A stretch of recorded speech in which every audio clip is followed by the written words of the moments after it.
குழந்தையின்மையில் முக்கியமான காரணங்கள் என்ன? இன்றைக்கும் பார்த்திங்கன்னா, ஒரு திருமணமானவுடன் ஒரு குழந்தை பிறப்பு என்பது இயற்கையாக நடக்கிற விஷயம். இந்த இயற்கையாக நடக்கிற விஷயம் எல்லா மனித குலம் எல்லாருக்கும் அவர்களுடைய குடும்ப வழிமுறைகளில் ஒரு குழந்தை பேர் என்பது ஒரு சந்தோஷமான விஷயம். இந்த குழந்தை பேர் பெறுவதற்கு ஆண் பெண் உறவுகள் ஒரு மன மகிழ்ச்சி இதெல்லாம் ஆட்டோமேட்டிக்காக ஒரு குழந்தை பேரை கொடுக்கும். ஆனால் ஒரு 100ல் 10 12 தம்பதியருக்கு இந்த குழந்தை பிறப்பு என்பது இயற்கையில் நடக்காத விஷயமாக இருக்குது. பல தம்பதியினருக்கு இது ஒரு பெரிய மன அழுத்தத்தை உண்டாக்குறது. குறிப்பாக நம்ம சமுதாயத்தில், அது நம்ம குறிப்பாக நம்ம இந்திய தேசத்தில் பல கோடி மக்கள், உலகிலே 2வது அதிக பாப்புலேஷன் நம்ம நாடு.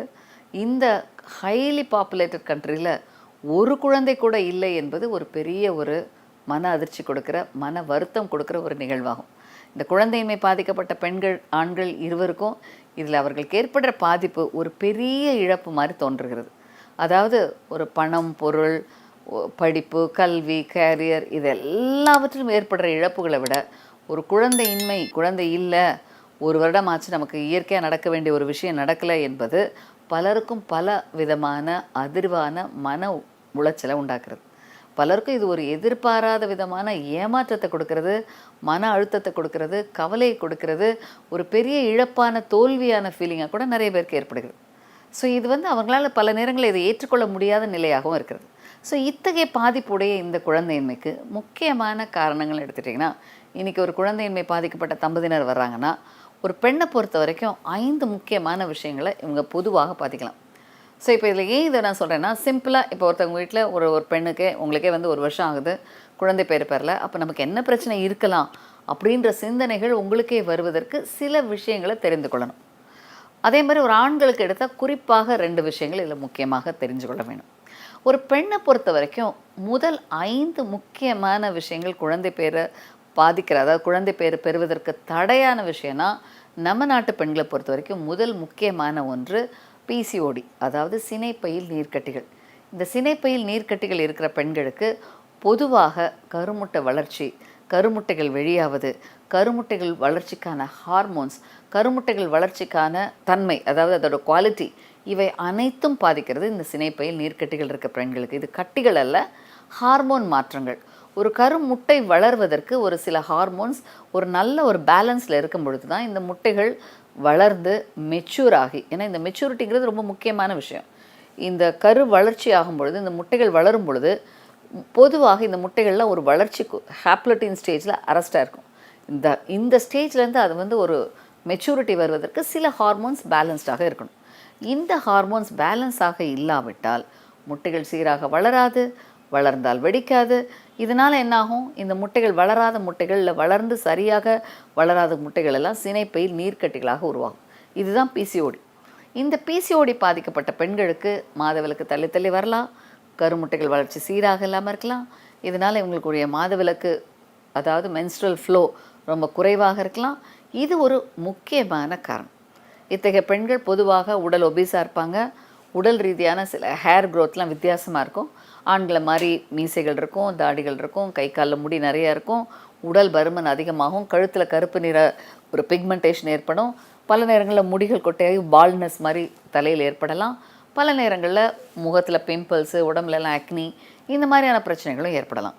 ஸோ இதுதான் ஒரு முக்கியமான பிரச்சனைகள் ஆகும். இந்த பிசிஓடியை எளிமையான சிகிச்சை முறைகளில் சரி செய்ய முடியும். என்ன முறைகளில்?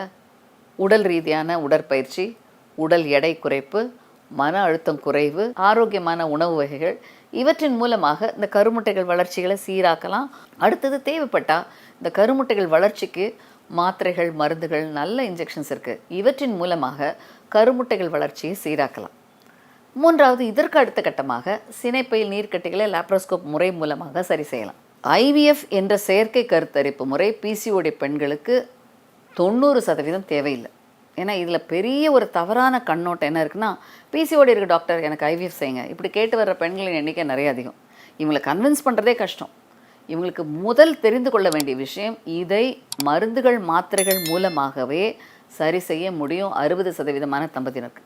80% தம்பதியினருக்கு எளிமையான லாப்ரோஸ்கோப் முறை மூலமாக சரி செய்யலாம். ஒரு 10 முதல் 15% தம்பதியினருக்கு தான் ஐவிஎஃப் செயற்கை கருத்தரிப்பு முறை தேவை. ஸோ அதனால் இது எளிமையாக சரி செய்ய முடியும். ஒரே ஒரு விஷயம், இதற்கு தொடர்ச்சியான சிகிச்சை முறை தேவை. இதை முறையாக புரிந்து கொண்டு இந்த ட்ரீட்மெண்ட்டை ப்ராப்பராக ஃபாலோ பண்ணி கரெக்டாக கோஆப்ரேட் பண்ணிங்கன்னா இயற்கையிலே அழகாக குழந்தை பேர் பெற முடியும். செயற்கை கருத்தரிப்பு ஐவிஎஃப் என்பது இதில் நிறைய பேருக்கு ஃபெயிலியர் ரேட் ஜாஸ்தி. ஸோ இதனை நீங்கள் கருத்தில் கொண்டு தேவையில்லாத ஐவிஎஃப் செயற்கை கருத்தரிப்பு முறைகள் பிசிஓடிக்கு தேவையில்லை. இது ஒரு முதல் கட்டு.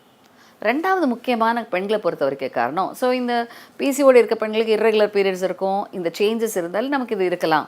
அப்போ இதற்கான தீர்வு என்ன என்பதை தெரிந்து அதை பற்றி ஓரளவு தெளிவோடு நீங்கள் ட்ரீட்மெண்ட் கொள்ளும் பொழுது சக்ஸஸ் ரேட்டும் அதிகமாகும்.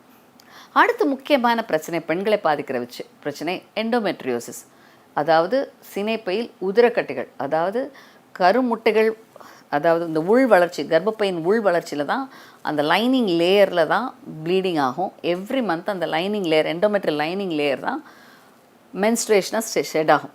இந்த லைனிங் லேயர் டிஷ்யூஸ் கர்ப்பப்பைக்கு வெளிப்புறத்தில் இருப்பது தான் எண்டோமெட்ரியோசிஸ். அதாவது கர்ப்பப்பையின் உள் சுவர் வெளி வளர்ச்சின்னு சொல்லுவோம். அதாவது இந்த உள் சுவர்ங்கிற எண்டோமெட்ரியல் லைனிங் கர்ப்பப்பைக்கு வெளிப்பக்கமாக சினைப்பை மேலேயோ ஓவரி மேலேயோ கர்ப்பப்பைக்கு பின்புறத்திலேயோ இல்லை பெல்விஸில் குடல் மேலேயோ ஃபெலோப்பியன் டியூப் மேலேயோ யூட்ரஸ்க்கு பின்புறத்திலோ எந்த இடத்துலனாலும் இந்த திசுக்கள் இருந்தால் ஒவ்வொரு மாதவிலக்கு வருகிற காலத்தில் இந்த திசுக்கள்லையும் ப்ளீட் ஆகி இவை அனைத்தும் ஒரு சிஸ்டாக மாறி பல நேரங்களில் அந்த ப்ளீட் ஆகிறதுனால சில ரியாக்ஷன்ஸ், சில கெமிக்கல் ரியாக்ஷன்ஸ், சில சைட்டோகைன்ஸ்ன்ற என்சைம்ஸ் ரிலீஸு, இதனால் ஏற்படுற இன்ஃப்ளமேட்டரி ரெஸ்பான்ஸ், இதில் சில விதமான ஒரு இன்ஃப்ளமேஷன்ஸ் உருவாக்கி அதன் மூலமாக பல நேரங்களில் இந்த விந்துக்களும் முட்டைகளும் சேர்கிற திறன் குறைவாகும். பல நேரங்களில் இந்த ரியாக்ஷன்ஸ்னால அடியேஷன்ஸ் உருவாகலாம், ஒன்றோடு ஒன்று ஒட்டிக்கொள்ளலாம். இந்த ஒன்றோடு ஒன்று ஒட்டிக்கொள்வதனால என்ன ஆகும்னா ஃபெலோப்பியன் டியூபோட அதோட ஃபங்க்ஷனிங் கெப்பாசிட்டி குறைவாகும், முட்டைகளை எடுக்கிற திறன் குறைவாகும். இந்த அடியேஷன்ஸ் உருவாகிறதுனால சில நேரம் இதோட அனட்டாமிக்கல் ரிலேஷன்ஷிப் ப்ராப்பராக இருக்காது. இதனால் கருத்தரிக்கிறதுக்கான வாய்ப்புகளும் குறையும். பல நேரங்களில் இந்த என்சைம்ஸ், இந்த இன்டர்லூக்கின்ற சைட்டோகைன்ஸ், இதோட இஃபெக்ட்னால கருமுட்டைகளுடைய கருத்தரிக்கு திறனும் குறைவாகும்.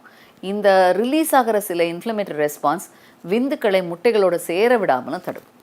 ஸோ இந்த மாதிரியான பலவிதமான ரியாக்ஷன்ஸ் இந்த எண்டோமெட்ரியோசிஸ் பாதிக்கப்பட்ட பெண்களுக்கு இருக்கிறது.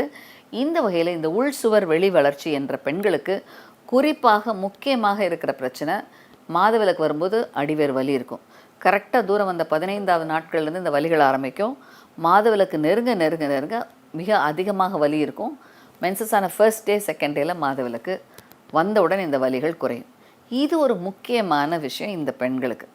ஸோ இந்த வகையான வலிகள் இருந்தாலோ, தாம்பத்திய உறவு கொள்ளும்போது சில நேரம் செக்ஸ் பண்ணும்போது வலிகள் இருக்கும், இந்த டிஸ்பெரோனியான்னு சொல்கிறோம். இது வலியுடைய தாம்பத்திய உறவு. இது எதனால் ஏற்படுகிறது? இந்த எண்டோமெட்ரியாட்டிக் நாடியூல்ஸ் கர்ப்பப்பைக்கு பின்புறத்தில் இருந்தாலோ அல்லது ரெக்டோவஜனல் செப்டம்னு சொல்லுவோம். அதாவது கர்ப்பப்பைக்கு பின்புறமும் மோஷன் போகிற பேசேஜுக்கு நடுவில் உள்ள டிஷ்யூஸில் சில நாடியூல்ஸ் ஃபார்ம் ஆகி இதனால் உறவு கொள்ளும் பொழுது வலிகள் ஏற்படலாம். அதனால் அவங்க உறவு கொள்வதில் சில நேரம் வலிகள்னால சரியான முறையில் உறவு கொள்ள முடியாத நிலை கூட ஏற்படலாம். ஸோ அடிவயிறு வலி, மாதவிலக்கு வரும்பொழுது அதிகமான வலி மற்றும் உறவு கொள்ளும் பொழுது ஏற்படுற பிரச்சனை, இந்த மாதிரியான காரணங்கள்னாலேயும் இந்த உதிரக்கட்டிகள் ஏற்பட்ட பெண்களுக்கு குழந்தையின்மையினால் பாதிக்கப்படலாம். கிட்டத்தட்ட 10 முதல் 15% பெண்களுக்கு இந்த எண்டோமெட்ரியோசிஸ்னால் குழந்தையின்மை உருவாகிறது. எண்டோமெட்ரியோசிஸ் இருக்கிற பெண்களில் கிட்டத்தட்ட 75% குழந்தையின்மையினால் பாதிக்கப்படுறாங்க. இது ஒரு சரி செய்யக்கூடிய பிரச்சனை. இதை கண்டிப்பாக சீரான முறையில் சிகிச்சை செய்யணும். இதற்கு நிறைய நேரங்களில் லாப்ரோஸ்கோபி அறுவை சிகிச்சை தேவைப்படலாம். இந்த லாப்ரோஸ்கோப் முறை மூலமாக இந்த எண்டோமெட்ரியோசிஸ் எந்த அளவு பாதிப்பாக இருக்கிறது, எந்த விதத்தில் கருக்குழாயை பாதித்திருக்கிறது, எந்த விதத்தில் இதனால் இன்ஃப்ளமேட்டரி ரெஸ்பான்ஸ் ஏற்படுகிறது, எந்த அனைத்தையும் நம்ம சீராக கவனித்து சீரான முறையில் அசஸ் பண்ணி அதற்கான தீர்வு முறைகளை கடைபிடிக்க வேண்டும். பல நேரங்களில் இந்த எண்டோமெட்ரியோசிஸ் இருக்கிற பெண்களுக்கு செயற்கை கருத்தரிப்பு என்பது ஒரு முக்கியமான சிகிச்சை முறையாக வலியுறுத்துகிறோம். ஏன்னா சில நேரங்களில் இந்த டியூபோட அனாட்டமி, அதோட செயல்பாடு, அது சினை முட்டைகள் எடுக்கிற திறன், இதெல்லாம் பழுதாகிறதுனால பல நேரங்களில் இதோட செயல்பாடு சீராக இல்லாதனால கருத்தரிப்பதற்கான வாய்ப்புகள் குறைவாகிறது இயற்கையில். அதனால் இந்த மாதிரியான பெண்களுக்கு செயற்கை கருத்தரிப்பு என்பது பல நேரங்களில் முக்கியமான சிகிச்சை முறையாக ரெக்கமெண்ட் பண்ணுறோம். ஸோ உதிரக்கட்டிகள், அதாவது கர்ப்பப்பையின் உள் சுவர் வெளி வளர்ச்சி என்ற பிரச்சனை, இந்த சாக்லேட் சிஸ்ட், எண்டோமெட்ரியோசிஸ் பாதிக்கப்பட்ட பெண்களுக்கு கண்டிப்பாக நல்ல முறையில் சிகிச்சை தேவை, தொடர்ச்சியான சிகிச்சை தேவை, கருத்தரிப்பதற்கு தேவைப்பட்ட நவீன சிகிச்சைகளும் தேவைப்படலாம். மூன்றாவது முக்கியமான காரணம் கர்ப்பப்பையில் ஏற்படுற சில கட்டிகள், ஃபைப்ராய்ட்ஸ். இந்த கர்ப்பப்பையில் ஏற்படுற கட்டிகள் பொதுவாக 5% பெண்களுக்கு இருந்தாலும் இந்த கட்டிகள்னால பல நேரம் குழந்தையின்மை உருவாகலாம். ஸோ இந்த கட்டிகள் பொதுவாக கர்ப்பப்பைக்கு உள்பக்கமாக சப்மியூக்கஸ் சொல்லுவோம், உள் லைனிங் லேயரில் இருந்தால் கரு ஒட்டி வளர தன்மை குறைவாக்கும். பல நேரங்களில் இது கர்ப்பப்பையில் உள்ளே இருக்கிறனால கரு ஒட்டி வளர முடியாமல் நிலை ஏற்படலாம். சில நேரம் இதோட மசில் வால்ஸில் இருந்துச்சுன்னா, அந்த மயோமெட்ரியல் வாலில் இருந்தால் அந்த கர்ப்பப்பை சுருக்கம் ஏற்பட்டு அதனால் கரு ஒட்டி வளர்கிற திறன் குறைவாகும். சில நேரங்களில் கரு குழாய் அடைப்பாகவும் செய்யலாம். பல நேரங்களில் இந்த கர்ப்பப்பையின் அந்த கட்டிகள்னால பலவிதமான இன்ஃப்ளமேஷன், இன்ஃபெக்ஷன்ஸும் ஏற்படலாம். ஸோ இந்த ஃபைப்ராய்ட்ஸ் அதோட பொசிஷன்ஸ் மூலமாக கருத்தரிக்கிற திறனை குறைவாக்கலாம். பலருக்கு கர்ப்பவாய் பக்கத்தில் இந்த கட்டிகள் இருக்கிறனால ஸ்பெர்ம் உள்ளே போக முடியாமல் போகலாம்.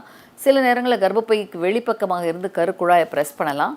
பல நேரங்களில் இதனால் ஏற்படுற பிரச்சனைகள்னால வலிகள் ஏற்பட்டு கருத்தரிப்பதற்கு தடையாகவும் ஏற்படலாம்.